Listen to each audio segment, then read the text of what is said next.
Bismillahirrahmanirrahim. Assalamualaikum warahmatullahi wabarakatuh. Waalaikumsalam Waalaikumsalam warahmatullahi warahmatullahi wabarakatuh. wabarakatuh. Alhamdulillah, alhamdulilladzi anzala as-sakinata fi qulubil mu'minin liyazdadu imanan ma imanihim. Asyhadu an la ilaha illallah wahdahu la syarika lahu wa asyhadu anna Muhammadan abduhu wa rasuluhu alladzi la nabiyya wa la rasula ba'dah. Allahumma salli wa sallim wa karim wa an'im ala nabiyyina wa syafi'ina wa maulana wa qudwatina wa imamina Muhammad wa ala alihi wa sahbihi wa man ittaba'ahum bi ihsanin ila yaumiddin amma ba'du. Alhamdulillah, syukurillah. Dan kata yang pertama dan utama kita ucapkan rasa syukur kita kepada Allah. Puja-puji hanya milik Allah, zat yang telah memberikan kita kehidupan, yang telah Allah bangunkan kita di pagi hari ini dalam alhamdulillah dalam keadaan sehat walafiat. Allah berikan rezeki berupa iman dan Islam menjadi rezeki terbaik, rezeki paling agung yang alhamdulillah masih bisa kita rasakan hingga saat ini.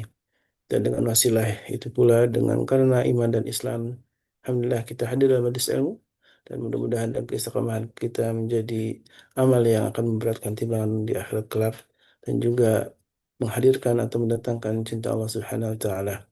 Salawat ring salam tentu senantiasa kita aturkan kepada Nabi kita baginda Rasulullah. Mudah Allah Subhanahu wa taala terus limpahkan salawat dan salam untuk baginda Nabi kita, juga kepada keluarga beliau dan juga untuk para sahabatnya, dan juga mudah-mudahan kita termasuk umatnya yang menjadi para penegak sunnah-sunnah Nabi SAW, dan tentu dengan itu kita berhak untuk mendapatkan syafaat dari beliau. Amin Allahumma amin.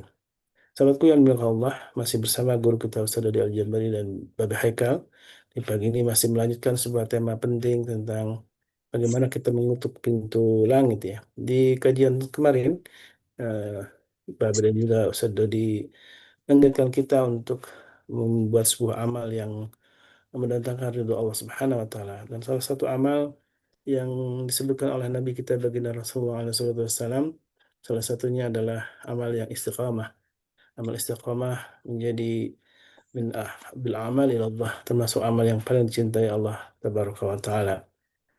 Dalam hadis selanjutnya adalah adwa muhawain qalla, itu adalah amal yang walaupun sedikit kecil ya, tapi tetap istiqamah menjadi amal yang mudah-mudahan menghadirkan atau mendatangkan cinta Allah tabaraka wa taala. Dan inilah pagi hari yang sudah biasa diingatkan oleh admin, mari kita mengisi pagi dengan keberkahan harta kita, harta yang diinfakkan di jalan Allah, itu menjadi harta yang abadi hingga akhirat kelak. Bukan harta yang habis dimakan oleh kita atau dikonsumsi, tapi harta yang terus kita akan rasakan, bahkan ketika meninggal pun harta itulah yang memberikan kenikmatan dengan wasilah amal itu. Mudah-mudahan Allah Subhanahu wa taala jadikan semua yang telah Allah limpahkan kepada kita menjadi satu kesyukuran, dan Allah akan lipat gandakan tidak hanya pahala tapi juga kenikmatan Allah akan tambahkan, begitulah janji Allah Subhanahu wa taala. Dan kenikmatan pagi ini kenikmatan bersama para guru kita bermulazamah untuk sama-sama saling mendoakan tentunya, dan wabil khusus kita doakan para guru kita, ada Ustaz Dodi Al-Jambari, Bapak Haikal, dan juga para guru MKI semuanya. Kita doakan mudah Allah Subhanahu wa taala terus limpahkan keberkahan, keselamatan, kesehatan, dan tentu uh, istiqomahan dalam dakwah para guru kita. Dan doa untuk kita semua, jamaah yang hadir maupun yang belum bisa hadir, kita doakan yang sedang sakit Allah angkat penyakitnya. Kalau yang sedang kesulitan, Allah beri jalan keluar terbaik. Karena sebagai janji, sebagaimana janji Allah Tabaraka wa Ta'ala, orang yang bertakwa itu akan diberikan jalan keluar, makhrajan ya. Faj'al lahu makhrajan, Allah akan memberikan jalan keluar. Walah, bahkan di ayat selanjutnya dalam surat Talak, warzuqhu min haitsu la yahtasib, akan Allah beri rezeki yang min haitsu la yahtasib, yang tidak terduga-duga. Dan tentu rezeki yang paling tersyukuri adalah ada dalam majelis ilmu bersama guru kita Saudari Al-Jambari, Hafizahullah Ta'ala, yang insya Allah akan kembali melanjutkan sebuah tema penting, bagaimana kita mengetuk pintu langit. Dan di pagi ini tentu kita sudah mengetuk pintu langit dengan ibadah-ibadah kita, dengan amal soleh kita. Nah, mudah-mudahan Allah terus istiqomahkan kita. Baik, Gurunda, Saudari Al-Jabari, kita Baik. lanjutkan ya, tema tentang menutup pintu langit. Kalau Tapi Mas, hati-hati Ustaz, hati-hati Ustaz. Kenapa hati-hati? Kita sering kali punten pisan merasa bahwa saya pagi ini sudah ngikutin sunnah Rasul dengan bersedekah. Saya tadi pagi sudah tahajud. Saya sudah pulang dari masjid. Saya sudah. Sehingga seolah-olah dia merasa dijamin bahwa amalan yang dia kerjakan sudah pasti diterima sama Allah SWT. La wallah. Tidak ada jaminan. Satu pun dari kita tidak ada jaminan. Jangan kepedean. Jangan kepedean. Masya Allah. Ini yang aneh betul-betul harus setiap kita harus mawas diri terhadap jangan kepedean merasa bahwa saya udah itu terus bukan berarti kita menuntaskan bagian kita, bukan berarti memastikan bahwa apa yang kita kerjakan sudah pasti diterima sama Allah. Hmm. Ini PR lagi nih Ustaz, buat kita Masya nih Allah, Ustaz. ya, Insya Allah. betul-betul Ustaz. Jangan Taib. sampai dengan itu kemudian kita jadi berhenti beramal ya. Over PD ngerasa Iya. taib. Insya Allah ya. Bismillah. Mengingat untuk kita semua, jadi kalau begitu berarti amal-amal ini yang kita lakukan itu harus makin banyak saja. Pas tapi kalau khairat ya. Taib. Wabidzalika Taib. falyatanafasul mutanafisun gitu ya dalam surat Al-Mutaffifin itu benar-benar harus mencari apa nih yang membuat arah Allah Subhanahu wa taala itu jatuh cinta katakanlah begitu ya terhadap Hmm. terhadap kita gitu ya. Ibnu Mas'ud itu sampai bilang gini, Ustaz. Seandainya ada satu saja amalku yang sudah pasti eh, diterima oleh Allah SWT, maka aku nggak mau ngamalin apa-apa lagi. Udah ada. Betul. Masalahnya artinya dengan statement itu berarti ya memang nggak ada jaminan gitu. Siapa di antara kita yang kemudian Iya. punya jaminan itu? Bahkan Rasul Shallallahu Alaihi Wasallam juga tidak pernah bisa menjamin. Iya. Gitu. Dan Bilal pun justru Baik. malah karena dawamnya wudhu ya, sehingga disebut oleh Rasulullah apa namanya terompahnya itu terdengar ya. Karena itu ya kedawaman itu gitu ya, yang simple sederhana seolah-olah ya Iya. sederhana gitu, ya, tapi tetap menjaga secara istiqomah itu yang agak yang berat luar biasa ya.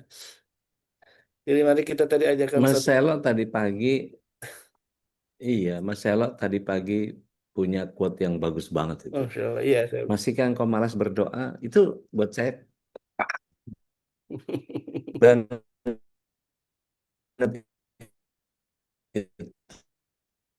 itu. Itu gampar banget. Kalau mukmin itu enggak ala kulli hal. Mari kita mulai. Baik, siapkan diri kita, hati kita, mudah-mudahan Allah selalu bukakan hati kita untuk menerima hidayah ilmu dan ilmu yang dengan amal itulah yang menjadi puncak ilmu yang insya Allah akan kita dapatkan di pagi ini. Kepada Ya masyarakat. Rab. Syukran jazakumullahu khair. Bismillah, salatu wassalamu ala rasulillah. Assalamualaikum warahmatullahi wabarakatuh. Waalaikumsalam. Waalaikumsalam warahmatullahi wabarakatuh. Wabarakatuh. Kalau dijawab berarti sinyalnya aman gitu ya. Aman, Ustaz. Amin. Alhamdulillah, alhamdulillahilladzi Oh, ata'amana wa saqwana wa ja'ala minal muslimin.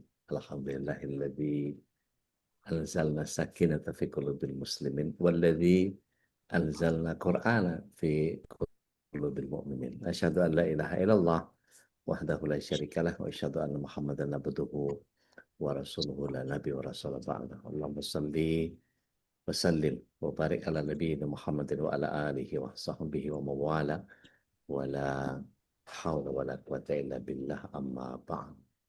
Bapak Ibu yang dirahmati Allah SWT, calon penghuni surga semuanya, kita menghadirkan kesyukuran adalah sebuah keniscayaan dan salawat serta salam semoga senantiasa tercurah ke hadirat Rasulullah SAW, para keluarga, sahabat dan para pecinta risalah dan syariat beliau hingga akhir zaman. Mudah-mudahan kita yang hadir pada kesempatan pagi hari ini bisa menjadi bagian dari golongan orang-orang yang mendapatkan syafaat beliau kelak di akhirat. Dan sebagai sebuah rutinitas, mari kita hadirkan tumpukan doa untuk saudara-saudara kita, baik itu dari kalangan pembina, para pengurus, kemudian seluruh jamaah MKI, baik yang online maupun yang offline, yang nanti nonton rekamannya, dan semua yang terlibat aktif maupun yang pasif, beserta seluruh keluarganya, mudah-mudahan Allah SWT berikan kita tidak hanya hidayah, tetapi juga inayah, iradah, kudroh, dan terlebih maunahnya untuk kita bisa menjalankan keislaman kita istiqomah sampai akhir hayat kita, dan kemudian ditutup dengan husnul khatimah dan kita semua berkumpul sesurga sekeluarga. Amin. Allahumma amin. Amin Baik, ya rabbal saya alamin. saya mulai dari tadi bahwa Ustaz Khalis menyampaikan di surah At-Talaq, kita lihat surat 65 di frase yang ketiga, ayat yang kedua, di frase yang pertama ayat yang ketiga, di frase yang kedua ayat yang keempat. Itu sebagian orang bahkan menyebutnya sebagai ayat 1000 dinar. Seolah-olah kalau membaca itu amalannya sudah pasti dijamin. Nah, ini yang menurut saya agak butuh apa namanya? Agak butuh, jangan kepedean gitu.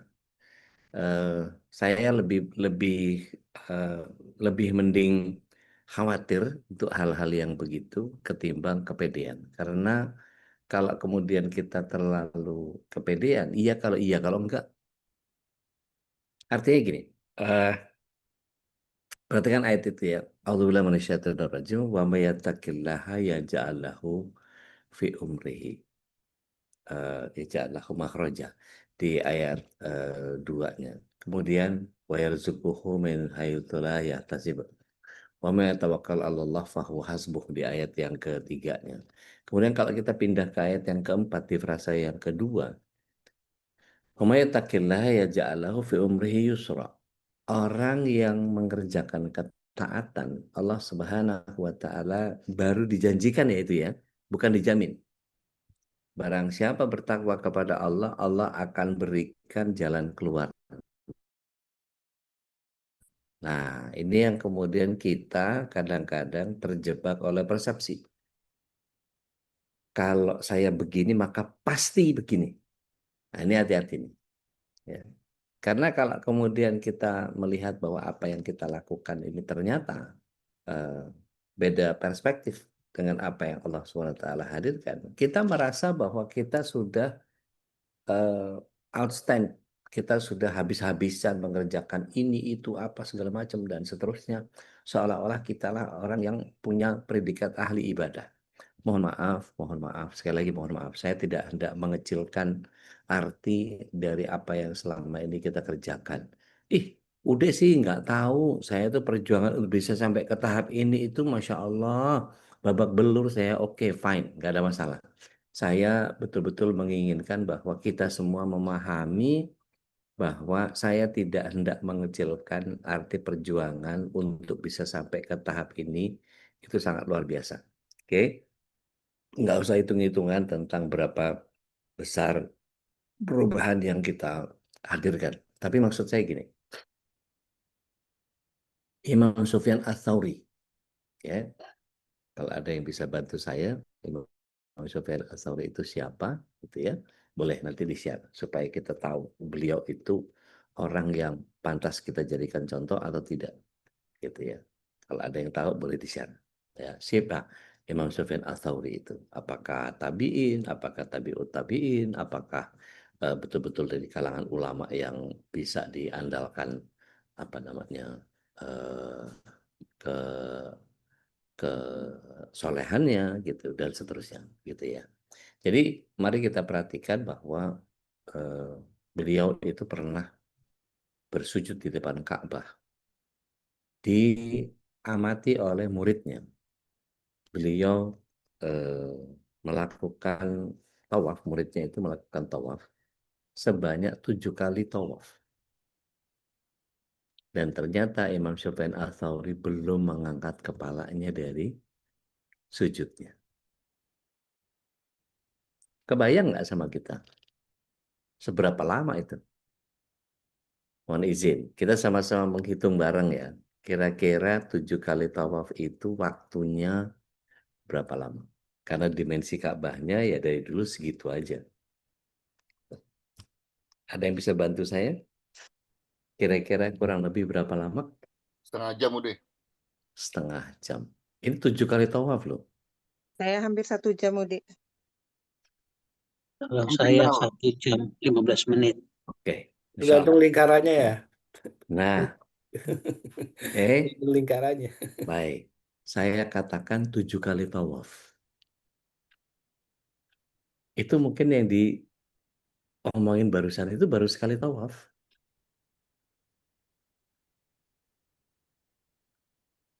Saya bilang 7 kali tawaf. Kalau sekali tawaf berapa keliling?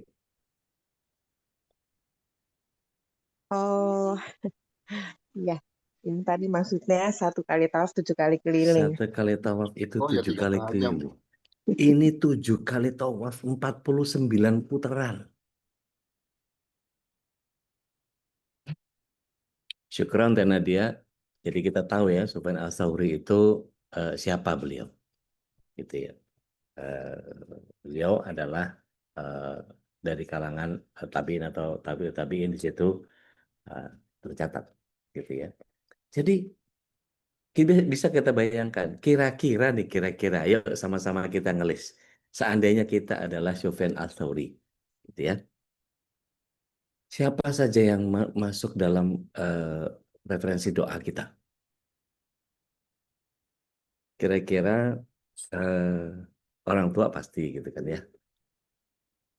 Anak, istri gitu pastilah ya, suami pasti. Terus kira-kira kalau 49 kali putaran tawaf, mau yang lingkaran paling kecil, mau yang paling besar, tapi 49 itu lamanya minta ampun. Imam Syafi'i Al-Thawri belum mengangkat kepalanya dari sujudnya. Kira-kira kalau nggak terima doanya beliau, keyakinan selevel beliau itu kalau beliau tercatat sebagai tokoh ulama di masanya, ya, beliau ahli hadis, beliau setara dengan imam fikih yang kalau matur nuwun Mbak Dina di kopi ulang tuh. Jadi kalau kemudian kita tahu bahwa ulama sekelas beliau saja berlama-lama dalam sujudnya, mohon maaf kalau kita kemudian kembalikan kepada diri kita. Kira-kira dalam sujud kita itu siapa saja yang pantas kita doakan?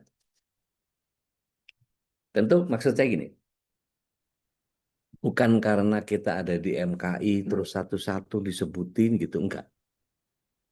Maksud saya gini, ketika ada orang-orang yang terkasih di hati kita, kesebut nggak namanya? Ya, Ketika ada sepupu yang kalau ngutang nggak bayar-bayar itu kesebut nggak dia? Ada orang yang bikin sebel sama kita itu kesebut nggak namanya? Kalau ada orang yang kita kepengen kita nanti kumpul di surga sama beliau, kesebut nggak namanya? Yang kemudian membuat kita selama ini iya ya, oh iya ya, oh iya ya, oh iya ya. Yang kemudian kita nggak pernah tahu kita pernah didoakan sama siapa, gitu kan ya.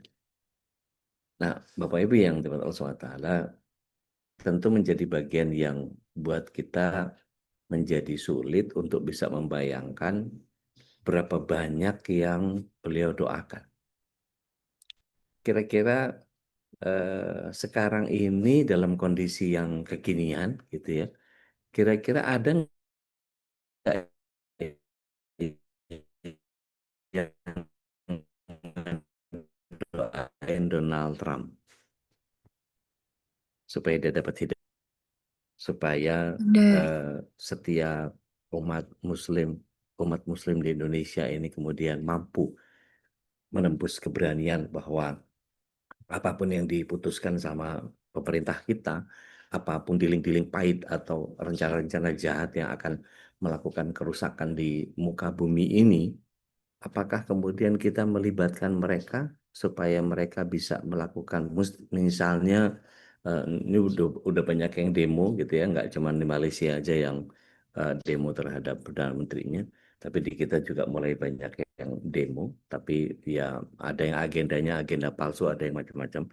Kira-kira kita doakankah mereka dalam konteks bahwa ya Allah sadarkan begitu banyak orang bahwa ada kepentingan halal di kita, bahwa ada kepentingan eh, doa-doa yang sampai kepada Allah itu jangan sampai kemudian begini. Tiap tahun kita 200.000 jamaah atau tepatnya berapa mohon saya dikoreksi kalau keliru. Setiap bulan itu ada puluhan ribu yang kemudian umroh. Kenapa doa yang begitu banyak kok bisa nggak kabul? Kan mestinya kalau doanya dipanjatkan sesuai dengan apa yang premisnya Allah SWT tadi di awal kita bahas.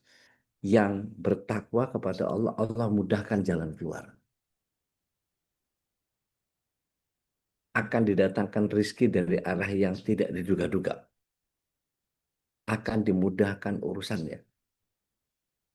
Saya menjadi harus mengumpulkan data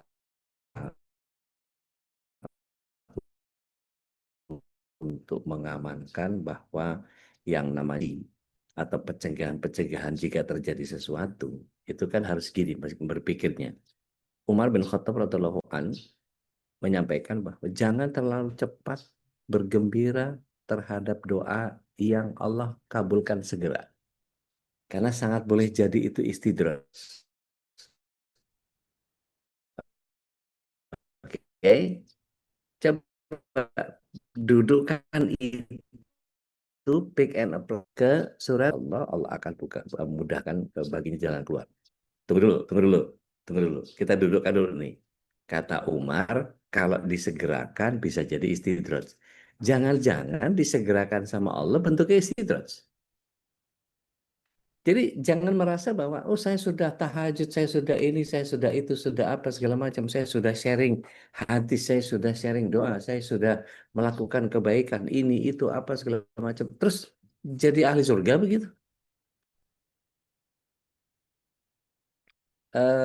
Mohon maaf, saya dari keluarga Madura yang kemudian saya lihat banyak orang pragmatis di Madura sana gitu ya. Banyak orang yang kemudian dia tetap melakukan dosa, tapi kemudian ketika waktu itu ya, idiom waktu itu ya, pokoknya yang penting haji. Asal udah haji, selesai. Seolah-olah dosa-dosa yang dia lakukan sepanjang itu selesai dengan haji. Maka haji itu hanya dikatakan sebagai satu poin Bukhari Muslim. Barang siapa hajinya mabrur, maka Allah SWT tidak akan menggantinya kecuali dengan surga. Tunggu dulu. Ya kalau mabrur. Nah kalau enggak kan repot urusannya. Berapa banyak orang yang mohon maaf, lagi-lagi kawan-kawan saya di Madura itu punya stigma-stigma, punya paradigma-paradigma yang ketika mereka melakukan begitu banyak ibadah di tanah suci, akhirnya mereka mengandalkan lipatan ganda pahalanya. Wah, saya kalau di Masjidil Haram tidak pernah putus sholat 5 waktu, Dek.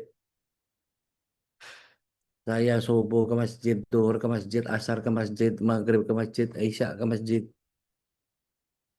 Itu kalau satu kali saja sudah dikali berapa? Sudah 100.000 itu. Kalau lima kali dalam sehari sudah berapa ratus ribu saya.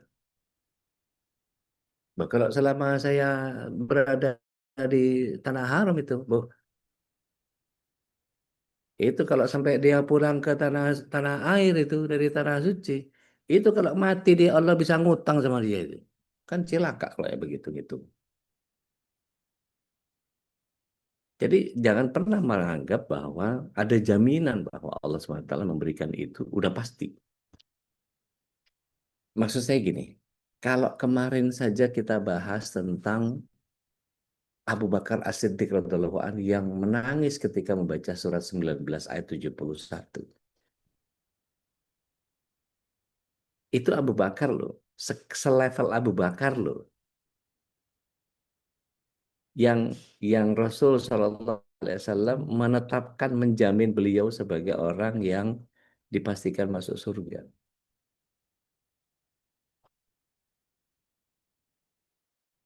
Ketika beliau menangis membaca surat 19 ayat 71, A'udzubillahi minasyaitonirrajim, wa in minkum illa waridhuha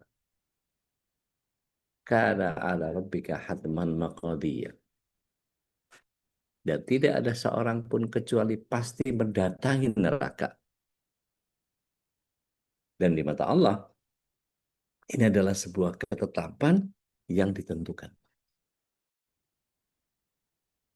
Ada yang bisa ngelak? Nggak ada. Bahkan ketika Abu Bakar As-Siddiq radhiyallahu anhu menangis terseduh, dia diingatkan, ya Abu Bakar, bukankah engkau sudah dijamin sama Rasulullah SAW masuk surga? Ada 10 orang bahkan nama itu. Kalau kita cari, ada 10 orang tuh namanya. Dan top 5-nya gitu ya, atau top 3-nya gitu, pasti Abu Bakar ada di situ. Tapi persoalannya Abu Bakar As-Siddiq radhiyallahu anhu mengatakan, betul Rasulullah SAW menjamin aku masuk surga. Tapi aku ngeri terhadap neraka. Karena apa? Beliau radhiyallahu an adalah orang yang kemudian pernah menyampaikan bahwa aku tidak pernah melihat kengerian yang lebih mengerikan ketimbang azab kubur. Baru azab kubur aja beliau mengatakan kengerian yang lebih tidak ada yang aku perhatikan lebih ngeri daripada azab kubur. Itu saja sudah membuat beliau mengatakan tidak ada kengerian yang lebih ngeri ketimbang azab kubur. Lo ini dihadapkan kepada kepastian, ketentuan yang Allah SWT menyatakan pasti mampir neraka. Lelah betul rasanya kalau kemudian kita membayangkan amal-amal yang kita kerjakan itu terus ada nggak ikhlasnya gitu. Kerusak sama persoalan-persoalan, ada penyakit-penyakit di dalam hati kita. Ada bagian yang kalau kalau yang saya bilang tadi, ada orang yang mengesalkan dalam kehidupan kita, kita tidak libatkan dia di dalam doa. Padahal kalau ada bagian doa yang Allah kabul, maka sangat boleh jadi dunia berubah karena doa kita. Sekali lagi syukran jazakumullahu khair ke Mas Selo yang sudah share tadi. Masih males gak kita berdoa? Ada Palestina yang ya Allah, ya Rabbi, butuh kita mereka. Ada begitu banyak orang yang melihat kekejamannya, kebiadaban Zionis Israel, Yahudi, yang kemudian melihat mereka dengan mata hati yang suci, maka mereka banyak yang masuk Islam. Mereka butuh doa kita untuk menguatkan itu. Ada berapa banyak saudara-saudara kita yang afwan masuk Islam, tapi karena kita nggak kuatkan dia dalam doa kita, buka jilbab lagi, karena kita nggak punya eager, kita nggak punya keinginan untuk ngejagain dia dan seterusnya, maka ya seolah-olah kita nggak bertanggung jawab atas kehidupan mereka. Betul, dari sisi secara langsung iya betul. Tetapi setidaknya kalau kita bisa himpun nama-nama mereka dalam doa kita, mestinya nggak secepat itu dong kita sholat dalam sunnah. Dalam sholat sunnah maksud saya. Bahkan Rasulullah SAW menyatakan kalau engkau mendoakan orang lain tanpa orang lain tahu, ada malaikat di kepala kita yang menyatakan amin, wala kami misli. Istajib doana ya Allah, dan engkau akan mendapatkan seperti apa yang kau doakan kepada mereka. Bukankah ketika kita mendoakan orang lain itu akan tertimpa kepada kita sendiri? Coba bisa kita bayangkan nggak betapa kita bisa sampai kepada tahapan ini, bisa sampai kepada tahapan, ya oke lah katakan nggak soleh-soleh banget, minimal ada kebaikan lah dalam diri kita. Itu jangan-jangan adalah doa leluhur-leluhur kita.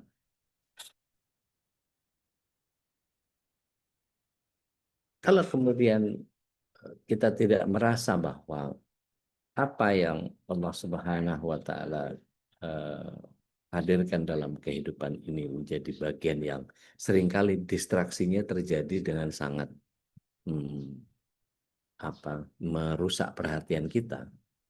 Wong kita disuruh menjadi manusia surga yang masih ada di atas muka bumi saja kadang-kadang masih lupa bagaimana memantaskan diri. Ini ada bagian yang kemudian setiap kita dituntut lagi untuk kemudian mempersembahkan amal secara ikhlas. Jadi ada porsi yang kemudian jadi bagian yang kita bertanggung jawab atas perubahan baik yang terjadi di muka bumi ini. Karena apa? Doa kita nggak pernah tahu diterima sama Allahnya kapan. Artinya gini, kalau dalam rangkaian tawaf nih atau sa'i yang kita berulang melakukan, kenapa para ustadz ngajarin kepada kita untuk mengulang doa? Subhanallah, ulang lagi, ulang lagi, ulang lagi. Jawaban mereka sama. Jawaban mereka sama semua. Apa jawabannya? Kita nggak pernah tahu di hitungan doa yang keberapa Allah akan terima kita. Jelek ya sinyal saya ya? Tadi Iya, sempat Ustaz. Oh, Bunda. iya. Pokoknya kalau ada yang jelek-jelek, Putus-putus. saya aja udah. Pasti gitu. Bagus, bagus udah cakep kok. Nah, kan kalau Mas Elo yang ngomong cakep. Yang aneh, pokoknya yang jelek-jelek ada di aneh. Yang bagus-bagus Mas Elo. Bagus, suara udah bagus. Jadi ketika kita tahu bahwa ada bagian yang tidak ada jaminan di antara kita yang bisa menyelamatkan kita berhadapan dengan apapun yang Allah SWT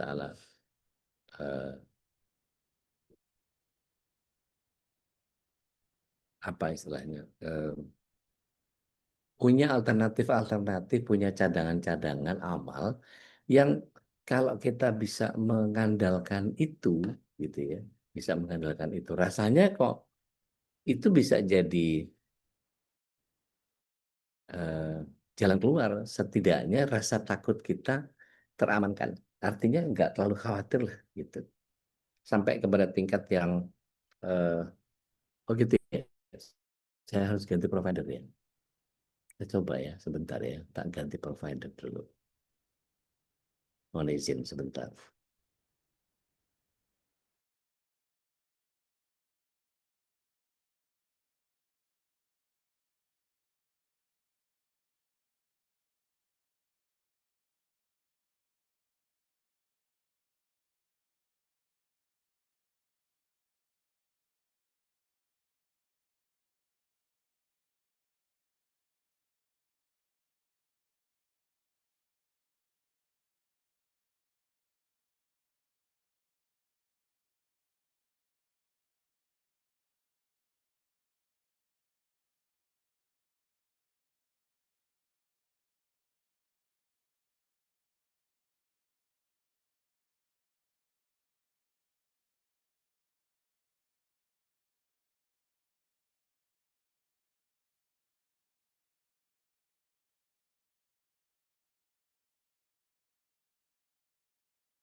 Saatnya punya provider sendiri kayaknya.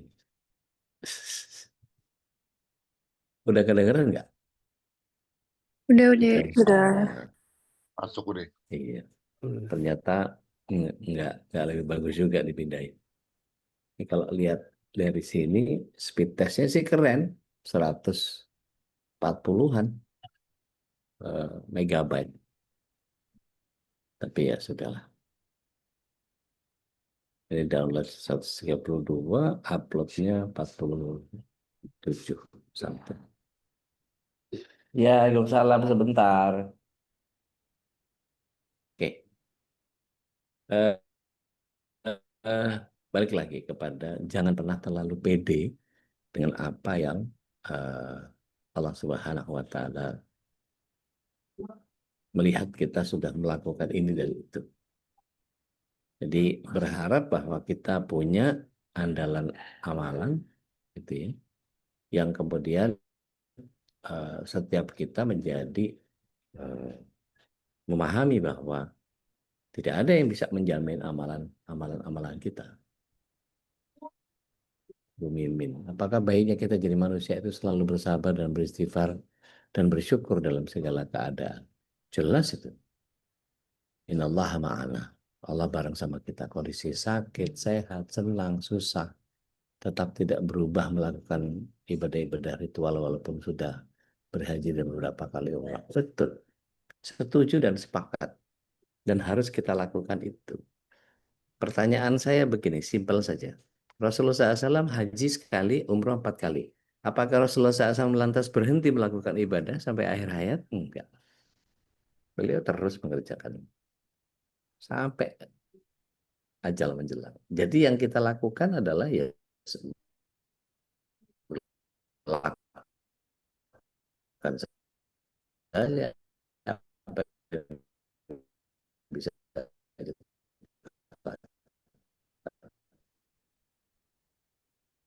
Artinya gini, kalau waktu bannya gitu, hilang lagi ya. Sinyal saya hilang lagi ya. Kedengaran suara saya? Kedengaran, Ustaz? Oke.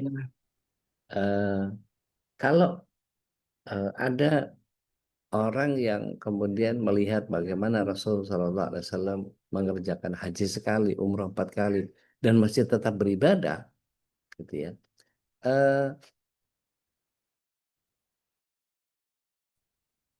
Aneh waktu COVID nyaris mati tuh. Dan aneh betul-betul ikhlas, ya Allah kalau memang dicabut saat ini, lillah.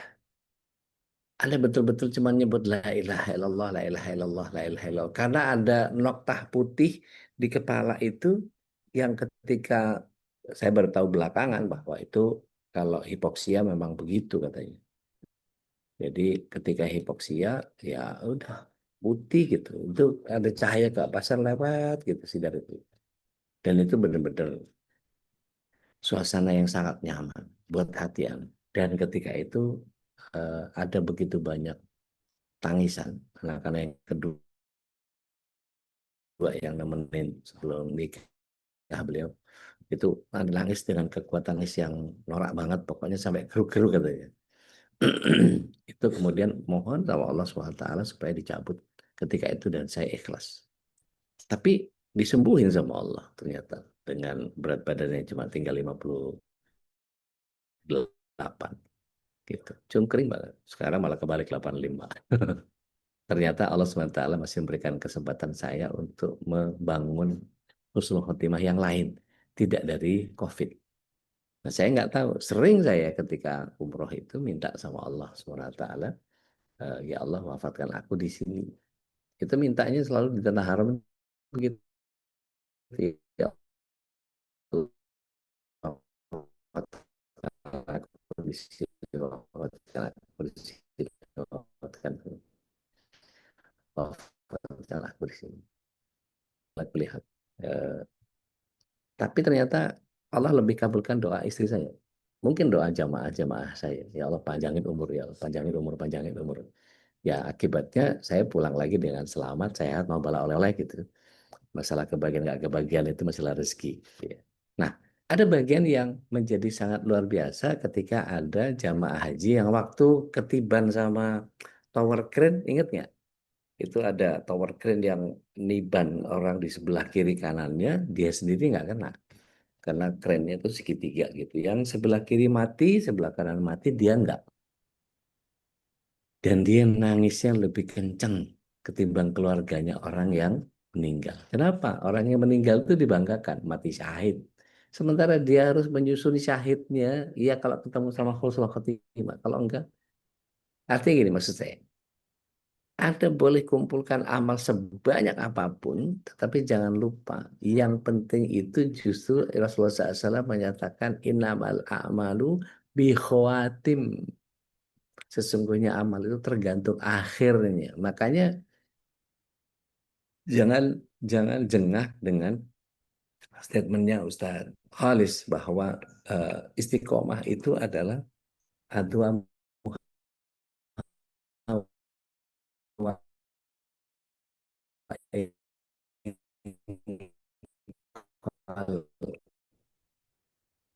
ketika Rasulullah SAW ditanya ayul a'mal al-fa'inqol yang didakwamkan meskipun cuma secuil, meskipun cuma sedikit. Ada bagian yang setiap kita kemudian kalau kita lihat ya, ada nggak penjahat yang mungkin kalau dihitung dosanya versi kita gitu, udah nggak pantas diampuni nih orang. Masih ada yang ingat Freddy Budiman?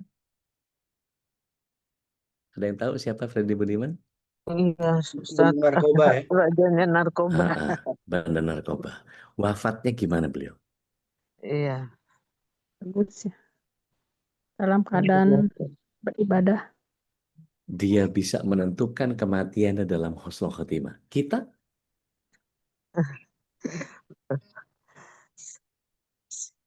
nggak punya jaminan itu. Karena kita nggak tahu kapan mati. Iya. Mereka, orang-orang yang dieksekusi mati itu, gampang mereka. Udah bikin kesolehan aja pas langsung dieksekusi. Selesai. Nah, masalahnya kita nggak tahu nih. Kita udah bikin ini sekarang nih. Matinya katanya nggak pas bikin nggak pas bikin kebaikan. Waliyadzubillah gitu. Ya Allah, ya Rabbi. Ini bagian yang tidak ada satupun jaminan tentang bahwa apa yang kita kerjakan itu sudah pasti diterima sama Allah Subhanahu wa Ta'ala. Jadi tetaplah menjadi orang baik, istiqomah jadi orang baik. Makanya boleh dicek deh doa-doa yang saya selalu panjatkan di awal itu, ya Allah mudah-mudahan semuanya dapat hidayah, inayah, irodah, kudroh, dan kita bisa istiqomah sampai kita menjemput husnul khotimah. Itu doa yang selalu berusaha untuk saya, karena saya kepengen saya jadi bagian itu. Nah, saya nggak tahu nih, teman-teman semua dirahmati Allah SWT, sahabat TPKI dimanapun berada, yuk kita sama-sama saling menguatkan yuk, supaya kita tahu bahwa oh iya ya, kalau gini itu begini, kalau itu tuh begitu dan seterusnya. Kalau ada petikan-petikan hikmah yang antum dapatkan, harusnya begini, harusnya begitu. Let's discuss. Ayo kita buka mic, kita ngobrol, kita buka kira-kira langkah apa yang kemudian kita coba untuk kita bisa hadirkan itu semua. Gitu. Saya balikin dulu deh ke Ustadz Khalis. Mudah-mudahan kita bisa saling menambahkan, saling mengingatkan. Karena kalau kita belajar tentang tafsir surat yang ke-103, ayat yang kedua, itu saya kok ya ngeri-ngeri sedap itu. Monggo, Ustadz Khalis. Tafadhol masker. Baik, Alhamdulillah, syukurlah, jazakallah khairan, Sadadi yang sudah mengingatkan kita ya, untuk tidak berujub dengan amal soleh kita, dan kita terus berlomba dengan kebaikan, dan kita tidak tahu apa-apa yang Allah terima. Dan ketika tadi kita dibacakan surat Maryam ya di ayat 71 ini memang mengerikan, dan itu juga yang membuat para sahabat semacam seperti Abu Bakar, kemudian juga ada Abdullah bin Rawaha juga sempat, saya baca dalam riwayatnya, sempat menangis ketika mendengar, mengingat ayat ini ya. Dan tapi ada kabar gembiranya di ayat selanjutnya, Ustaz ya. Di ayat 72-nya itu Ya, kan Allah, kami akan menyelamatkan orang bertakwa gitu ya. Dan tentu para ulama, kalau saya baca di tafsir Ibnu Katsir, itu memang beragam pendapat soal al-wurud itu ya. Apakah memang mendatangi ya, langsung apa namanya ke nerakanya, apakah hanya melewati di Sirat itu, dan itu memang eh, menjadi ujian paling besar, fitnah paling besar itu di ketika melewati jembatan Sirat itu, karena ada yang banyak tergelincir ketika melewati Sirat itu. Baik, silakan jamaah, masih ada waktu kita untuk berbagi rahmat, sharing dengan grup oke. kita Maksud bahwasanya ya sambil sambil nunggu ya Ustaz. hmm, Ya, sambil nunggu ya Ustaz. Jadi gini. Oke, let's say cuma ada di Sirat. Tapi kan juga tidak ada jaminan bahwa kita pasti aman dari Sirat itu sendiri. hmm, Artinya kalau kemudian kata Rasulullah SAW itu ada yang kelebatnya seperti kilat, ada yang seperti kuda, ada yang seperti merangkak, ada yang terjatuh sebelum menginjaknya, dan seterusnya. Itu kan ya berarti nggak ada juga jaminannya buat buat orang yang mengerjakan itu, sama aja gitu. iya. Mbak Oli, silakan. Assalamualaikum warahmatullahi wabarakatuh. Waalaikumsalam. Waalaikumsalam warahmatullahi wabarakatuh. Saya mau bertanya karena di kalangan saya itu, misal kayak gini Ude dan Ustadz, banyak orang-orang yang kayak merasa, itu bukan porsi saya misalnya gitu kan, mengingatkan. Padahal mungkin memang mengingatkannya cuma ke temen doang gitu. Karena saya juga sempat baca kayak orang itu akan dilaknat Allah ketika misalnya dia membicarakan tentang Allah yang mereka tidak ketahui. Mungkin kan kadar pengetahuan kita kan beda-beda ya, udah mungkin saya hanya mendengar ini, kemudian teman-teman saya di kajian lain, tapi ada ketakutan yang besar gitu untuk kita untuk saling mengingatkan itu karena itu tadi takut dilaknat karena mungkin ilmu kita yang memang sangat cetek. Itu bagaimana ya cara dan hal terbaik yang harus kita lakukan? Oke. Bismillah. Salatu wassalamu ala Rasulullah. Saya lagi menikmati protapenya Bu Dian. Gini Mbak Oli. Mengingatkan itu adalah domainnya siapa saja. Bahwa kemudian menjelaskan sebatas pengetahuan kita, bukan kita harus mengoreksi. Misalnya gitu, untuk memastikan bahwa apa yang dia katakan itu benar, boleh nggak kita mengingatkan dia dengan pola pertanyaan? Contoh gini, Ali, ente yakin Allah kayak gitu?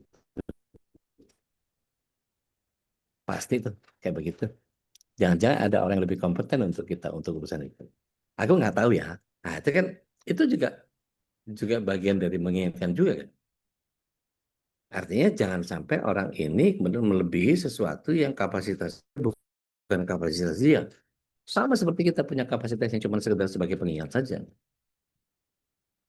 Perlu diketahui juga bahwa Rasul Shallallahu Alaihi Wasallam adalah orang yang kemudian pernah kecewa dengan pola yang dia berorientasi kepada hasil. Nggak usah jauh-jauh. Nabi Yunus deh. Nggak usah Rasul SAW. Nabi Yunus deh. Coba, ada yang berkenan nggak? Buka surat 21 ayat 87.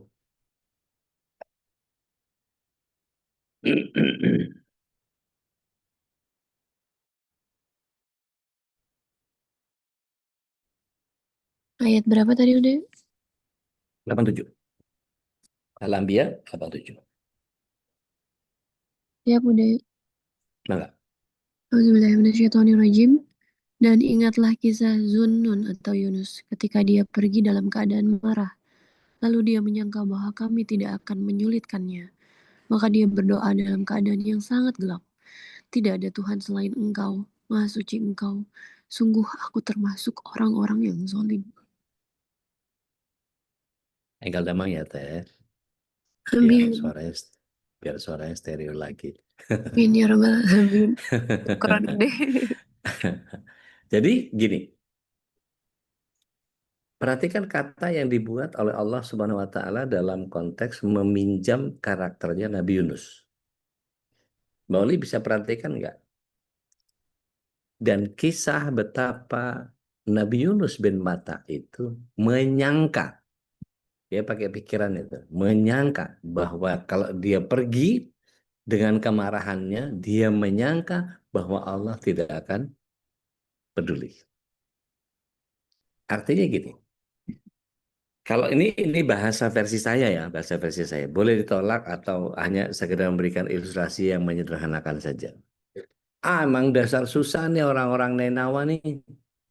Gue udah kasih tahu cuma nyembah Allah masih aja nyembah Ustar. Ustar kan cuman badannya singa, kepalanya manusia. Apa-apaan sih nih? Nggak jelas banget orang. Adalah gue tinggal aja lah.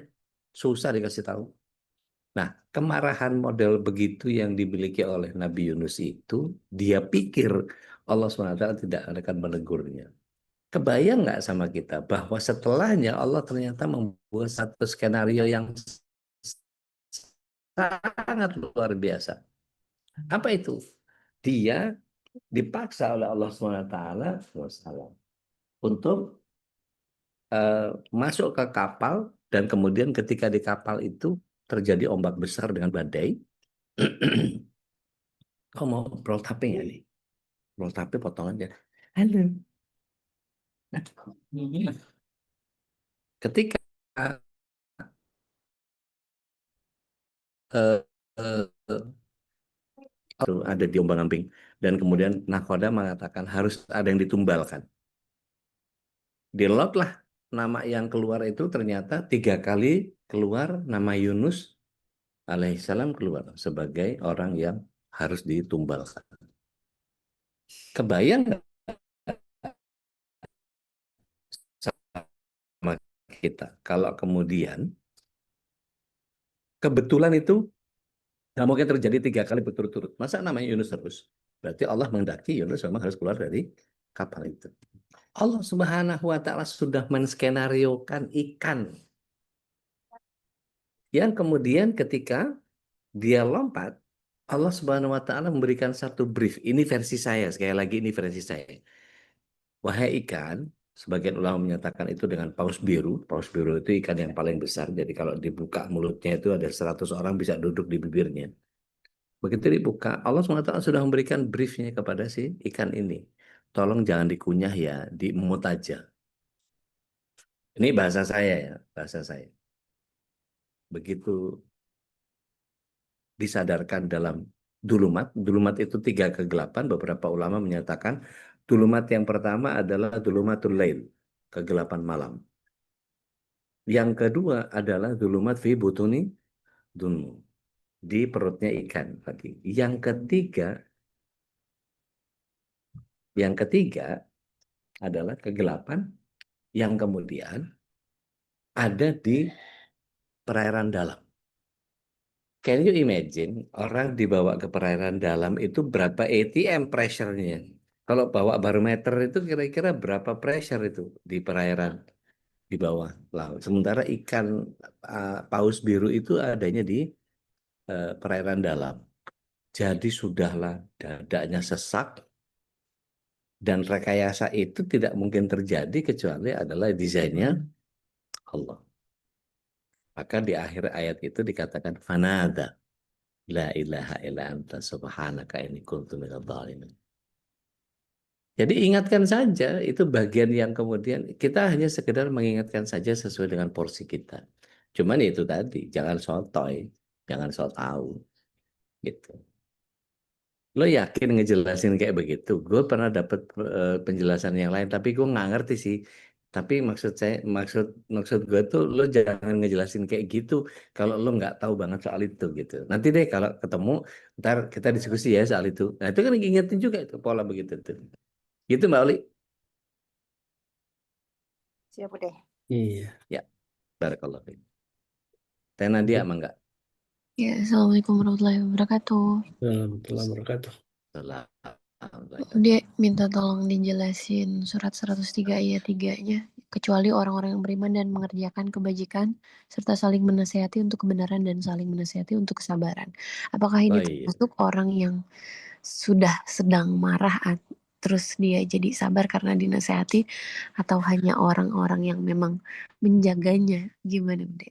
Kasih ya. Oke, bismillah. Salatu wassalamu ala rasulillah. Gini, balik lagi ke Nabi Yunus tadi. Mari kita pick and apply kegiatan yang Nabi Yunus di surat 2187 tadi ke surat 103. Ayat yang ketiganya. Allah SWT menyatakan, kalau kita balik ke 103-nya, kata Imam Syafi'i rahimahullah ta'ala, seandainya saja Allah SWT melakukan squeezing, pemerasan terhadap Al-Quran itu cuma jadi satu surat saja, maka yang bisa mewakili adalah surah Al-Asr. Oke, mari kita lihat perhatian satu-satu. Ini bukan belajar tafsir, saya bukan orang yang pandai mentafsir. Artinya gini, saya bukan ulama tafsir, saya bukan mufasir, tapi sekedar berusaha untuk memahami dengan cara versi saya.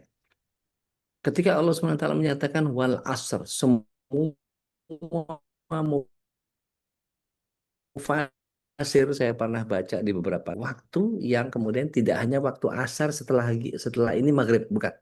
Tapi waktu, keseluruhan waktu. Keseluruhan waktu itu dalam konteks ketika kita bicara versi kita sendiri, sejak kita lahir sampai kita menuntaskan eh, selama-lamanya lama, surga, gitu ya, berharap. Oke, mari kita lihat. Allah SWT menggunakan ayat yang kedua sebagai apa menurut saya? Ini kayak geprekannya Allah SWT untuk kita supaya kita betul-betul terbangun dan tersadar dari eh, tidur nyenyak kita. Allah SWT mengatakannya dengan isim mubalaghah. Ini kalimat yang berkesangatan. Innal insana lafi khusr. Itu versi saya ya. Sudahlah pakai inna, pakai la. Inna itu sungguh. Al-insan, manusia. Al-insan itu manusia secara keseluruhan. Nggak laki, nggak perempuan, nggak tua, nggak muda, nggak eh, tinggi, nggak apa segala. Pokoknya semua manusia. Semua manusia. La benar-benar. Fi khusr.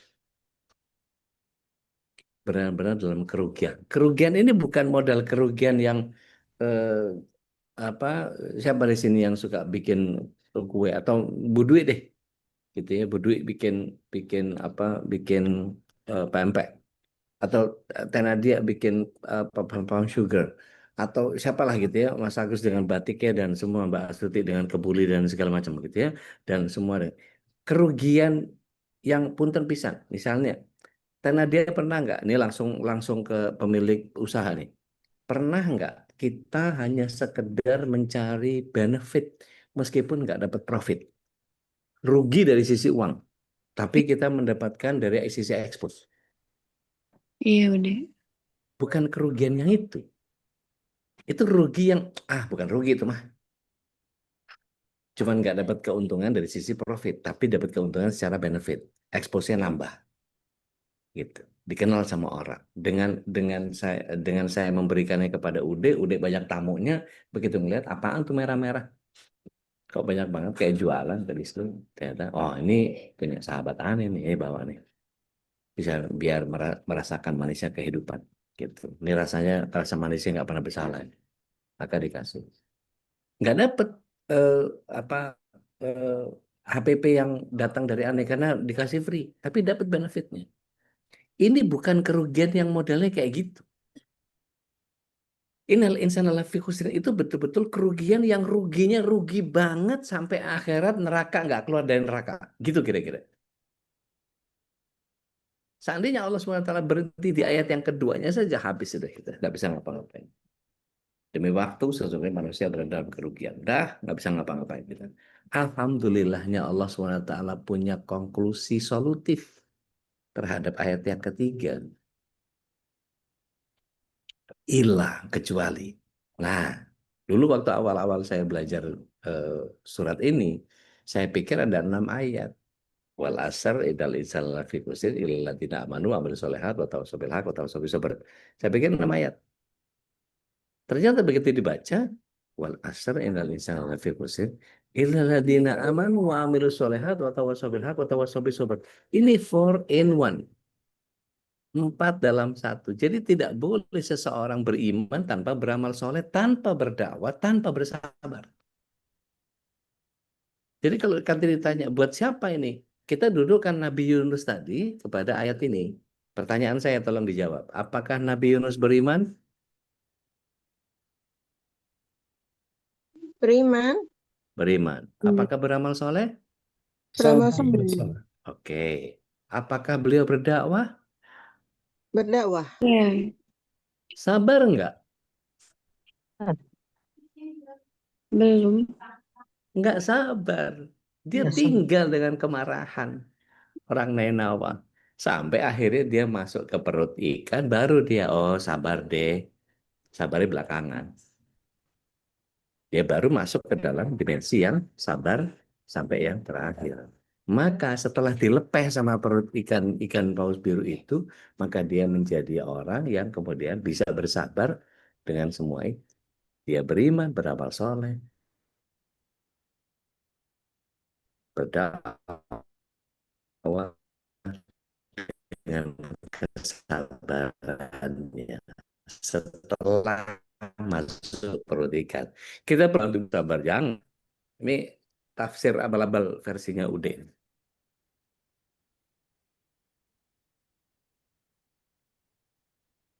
Kurang lebih begitu, wallahu a'lam. Kedengeran nggak udah ngejelasin panjang lebar tuh? Sudah, alhamdulillah. Dengeran. Beneran udah. Jazakallah Alhamdulillah. khairan. Maka dari barakallah.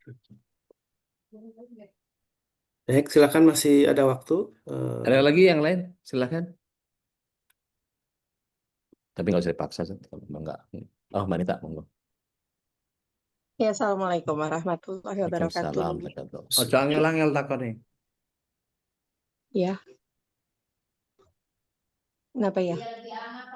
Jangan susah-susah nanya ini. Saya jawabnya susah juga. Ya udah, maaf.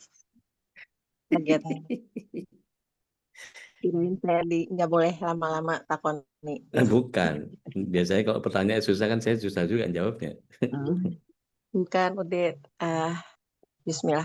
Tadi kan udah bilang kita untuk mendoakan orang-orang yang menzolimi kita, musuh kita. Mungkin itu yang belum masuk dalam daftar doa-doa saya, gitu ya, udah. Tapi kalau misalkan saya yang sampai saat ini yang baru bisa saya lakukan adalah memaafkan mereka. Tapi memang mendoakannya belum gitu. Karena sepertinya hatinya menolak aja gitu, Dek. Kan kalau Ya. kita hati menolak, kan berarti kita munafik ya. Gitu kalau kita mendoakan. Caranya seperti apa sih yang udah bilang tadi? Dalam 49 kali keliling beliau itu tawaf, dia mendoakannya banyak hal yang nggak sampai di akal Diminta. pikiran saya Iya. gitu. Nah itu bagaimana udah maksudnya jujur memang belum sampai saya di saat itu, tapi di fase itu. Tapi setidak-tidaknya saya memaafkan ketika saya menemui orang menzolimi saya, merendahkan saya, apa ya namanya, memfitnah atau apalah itu. Ya Allah, saya maafkan dia. Insya Allah itu akan menjadi kebaikan buat saya. Tapi memang saya belum mendoakan untuk mereka. Nah itu gimana udah? Assalamualaikum warahmatullahi wabarakatuh. Waalaikumsalam. Bismillah. Wassalamualaikum ala Rasulullah. Saya ngambil contoh yang ekstrim aja deh. Rasulullah SAW itu pernah sakit hati banget sama Abi Sufyan sama Hindun. Ya. Kalau Mbak Nita baca Hindun itu siapa, Abu Sufyan siapa, mereka yang kemudian memerangi Rasulullah SAW ketika di perang Uhud. Yang sampai salah satu budaknya bernama Wahsy itu diminta untuk melempar tombak ke Sayyidina Hamzah. Sayyidina Hamzah terjatuh dan kemudian dibelah dadanya, diambil hatinya sama Hindun, kemudian digigit tikunya, tapi dilepeh lagi karena dia nggak sanggup ngunyahnya. Dan perlu diketahui bahwa ketika itu orang-orang kafir Quraisy itu kalau perang itu biasanya suka ngambilin kuping. Kupingnya dipotong terus kemudian dijadiin kalung. Udah berapa orang nih saya bunuh nih. Itu jadi kebanggaan jahiliyah masa itu. Gitu. Nah, kelakuan yang kayak begitu tuh bikin sakit hati Rasulullah SAW. Gak cuma sekedar dibunuh, tapi dibelah dadanya, kemudian dibongkar hatinya, kemudian digigit, dikunyah, terus dilepeh lagi. Itu bikin Rasulullah SAW sakit hati banget. Waktu berlalu, sampai akhirnya Abu Sufyan dan Hindun ini kemudian masuk Islam. Apa kata Rasulullah SAW? Beliau cuma sampaikan bahwa setelah ini jangan kalian tampakkan wajah kalian di hadapanku. Artinya Rasulullah SAW bisa memaafkan nggak? Oh pasti. Pasti memaafkan. Tapi rasa sakit hatinya hilang nggak? Enggak. Ya. Sampai-sampai kemudian Rasulullah SAW mengatakan, jangan kalian tampakkan wajah kalian di hadapan. Artinya keislaman diterima, gitu ya, dimaafin. Gitu.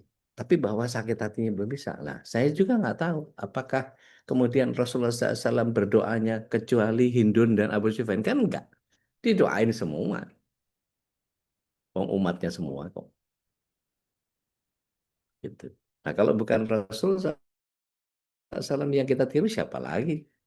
Maka berlapang dada, berbesar jiwa, berhati luas, itu menjadi bagian yang kepengennya, bukankah setiap muslim harus begitu kan? Gitu kan ya. Artinya kalau kemudian masih ada sebel, kesel, mangkel, keluar segala macam, it's okay, fine, nggak ada masalah. Tapi maksud saya gini, jangan sampai sudah maafkan, sudah selesai, tinggal kita kemudian minta. Toh kalau kita tidak mendoakan atau kita tidak berbaik hati memberikan ruang kepada siapapun itu, kira-kira takdir akan berubah gara-gara kita atau enggak? Enggak kan? Enggak. Jika waktu berlalu begitu panjang, akankah kita mengambil porsi kebaikan kita? Allah Iya. Gitu, Mbak. Oke, baik. Barakallahu Dek. Baik, Assalamualaikum. barakallah. Waalaikumsalam warahmatullahi wabarakatuh. Alhamdulillah. Kalau tidak ada, mudah-mudahan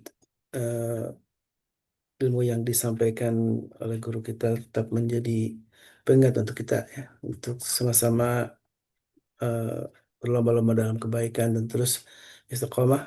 Dan karena orang yang istiqomah itu disebutkan dalam ayat Allah, wala khaufun alaihim wa lahum yahzanun ya.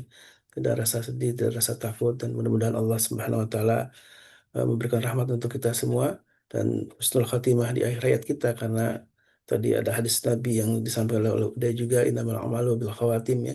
Amal tergantung akhirnya. Ketika akhirnya baik, mudah-mudahan Allah Subhanahu wa taala tempatkan kita di surganya yang penuh dengan kenikmatan. Amin Allahumma amin.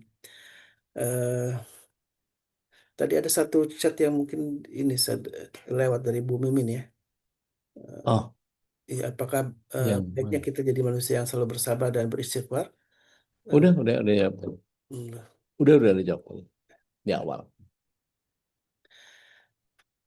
Baik, alhamdulillah wa syukurillah, jazakallah khairan Dodi Al-Jambari, jazakallah ta'ala, yang sudah bersamai kita selama sejam lebih ya.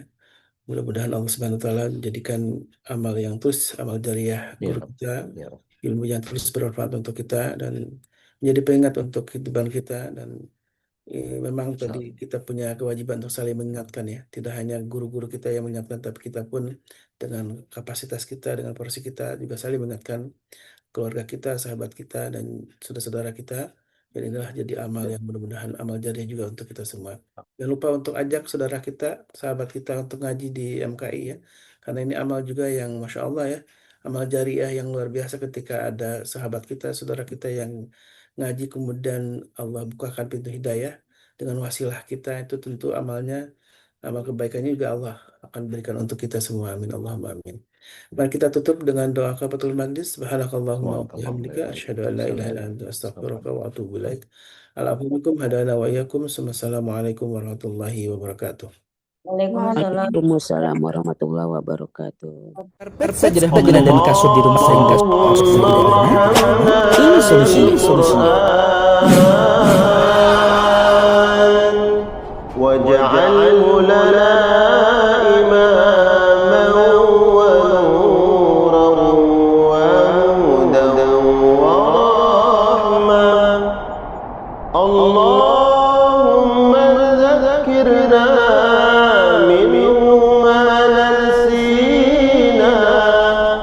وعلمنا منه ما جهلنا